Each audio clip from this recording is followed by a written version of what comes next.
Historic TV Hindi में आपका स्वागत है। दोस्तों, आज के वीडियो में हम बात करेंगे प्रधानमंत्री इंदिरा गांधी के बारे में। सन 1966 में जब श्रीमती इंदिरा गांधी प्रधानमंत्री बनी, कांग्रेस दो गुटों में विभाजित हो चुकी थी। श्रीमती गांधी के नेतृत्व में समाजवादी और मोरारजी देसाई के नेतृत्व में रूढ़िवादी। मोरारजी देसाई इन्हें गूंगी गुड़िया कहा करते थे। सन 1967 के चुनाव में आंतरिक समस्याएं उभरी, जहां कांग्रेस लगभग 60 सीटें खोकर 545 सीटों वाली लोकसभा में 297 आसन प्राप्त किए। उन्हें देसाई के भारत के उप प्रधानमंत्री और वित्त मंत्री के रूप में लेना पड़ा। 1969 में देसाई के साथ इनके मुद्दों पर असहमति के बाद भारतीय राष्ट्रीय कांग्रेस विभाजित हो गई। वे समाजवादियों एवं समस्यावादी दलों से समर्थन पाकर अगले 2 वर्षों तक ही शासन चला पाई।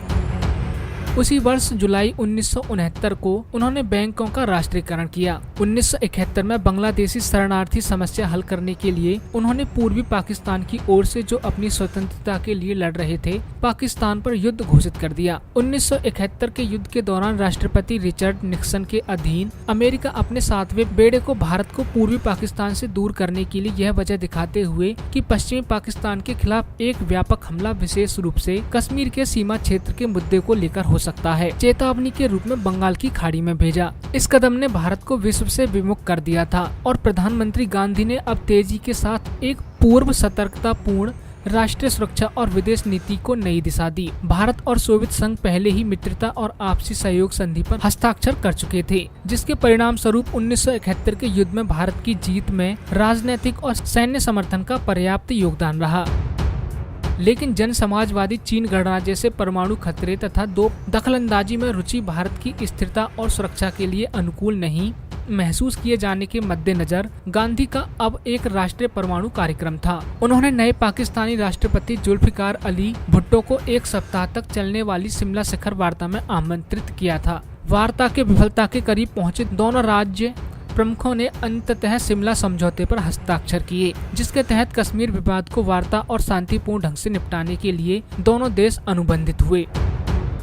कुछ आलोचकों द्वारा नियंत्रण रेखा को एक स्थायी सीमा नहीं बनाने पर इंदिरा गांधी की आलोचना की गई, जबकि कुछ अन्य आलोचकों का विश्वास था कि पाकिस्तान के 93,000 युद्धबंदी भारत के कब्जे में होते हुए पाकिस्तान प्रशासित कश्मीर को पाकिस्तान के कब्जे से निकाल लेना चाहिए था। लेकिन यह समझौता संयुक्त राष्ट्र तथा किसी तीसरे पक्ष के तत्काल हस्तक्षेप को निरस्त किया एवं निकट भविष्य में पाकिस्तान द्वारा किसी बड़े हमले शुरू किए जाने की संभावना को बहुत हद तक घटाया। भुट्टो से एक संवेदनशील मुद्दे पर संपूर्ण आत्मसमर्पण की मांग नहीं कर उन्होंने पाकिस्तान को स्थिर और सामान्य होने का मौका दिया। वर्षों से ठप पड़े बहुत से संपर्कों के माध्यम से व्यापार संबंधों को पुनः सामान्य किया गया।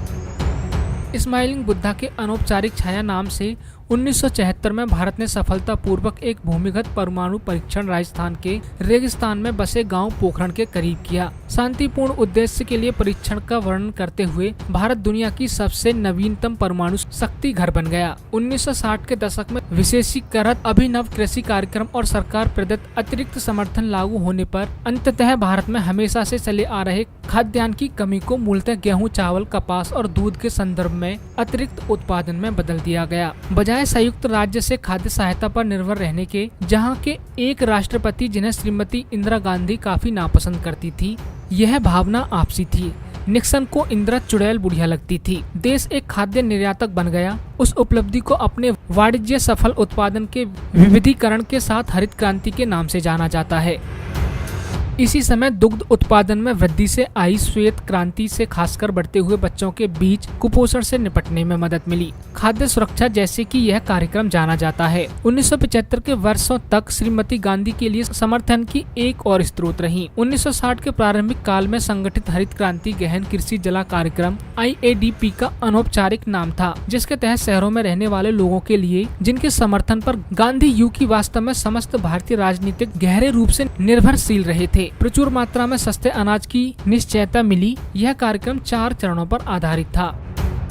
नई किस्मों के बीज, स्वीकृत भारतीय कृषि के रसायनीकरण की आवश्यकता को, जैसे कि उर्वरकों, कीटनाशकों, घास फूस निवारकों इत्यादि। नए और बेहतर मौजूदा बीज किस्मों का विकसित करने के लिए राष्ट्रीय और अंतर्राष्ट्रीय सहकारी अनुसंधान की प्रतिबद्धता। भूमि अनुदान कॉलेजों के रूप में कृषि संस्थानों के विकास की वैज्ञानिक अवधारणा। 10 वर्षों तक चली यह कार्यक्रम गेहूं उत्पादन में अंततः 3 गुना वृद्धि तथा चावल में कम लेकिन आकर्षणीय वृद्धि लाई, जबकि वैसे अनाजों के क्षेत्र में जैसे बाजरा, चना एवं मोटे अनाज कम या कोई वृद्धि नहीं हुई। फिर भी इन क्षेत्रों में एक अपेक्षाकृत स्थिति उपज बरकरार रहे।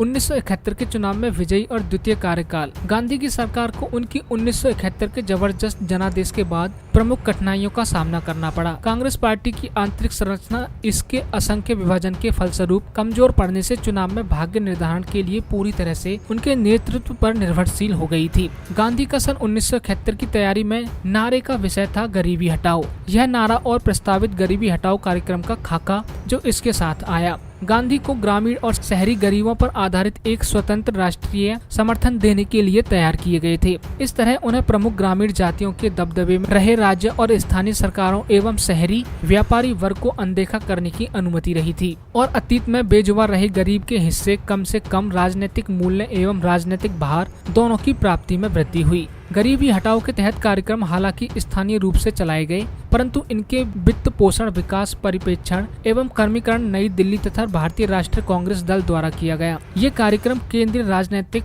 नेतृत्व को समूचे देश भर में नए एवं विशाल संसाधनों के वितरित करने की मालिकाना भी प्रस्तुति की। अंततः गरीबी हटाओ गरीबों के बहुत कम काम आए। आर्थिक विकास के लिए आवंटित सभी निधियों के मात्र 4% 3 प्रमुख गरीबी हटाओ कार्यक्रम के हिस्से गए और लगभग कोई भी गरीब से गरीब तबके तक नहीं पहुंची। इस तरह यद्यपि यह कार्यक्रम गरीबी हटाने में असफल रहा, इसने गांधी को चुनाव जिताने का लक्ष्य हासिल कर लिया। दोस्तों आज के वीडियो में बस इतना ही। ऐसी ही और वीडियो देखने के लिए लाइक, सब्सक्राइब और शेयर करना ना भूलें। Historic TV Hindi.